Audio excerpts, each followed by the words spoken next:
missed the boat on that one. And I looked at all the altcoins, and I did well. I invested in VeChain and XDC and Quant and Theta and Cardano and XLM and XRP,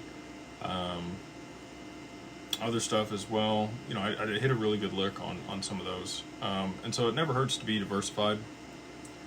Especially, so Warren Buffett talks about diversification is a hedge against ignorance. If you aren't absolutely sure on anything, it makes sense to diversify in an asset class.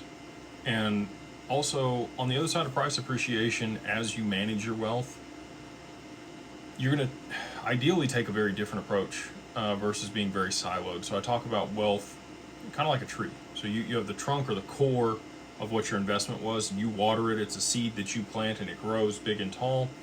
And the core investment that you have tends to be where you stay with the majority of your portfolio. Most of the family offices we work with, if they made their money in real estate, a lot of their money's in real estate.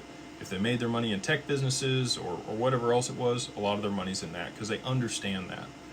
And then they'll diversify, 50%, 60% of their portfolio into other asset classes. So I think that's going to be very similar for a lot of people in digital assets. You probably understand this lane better than you do others.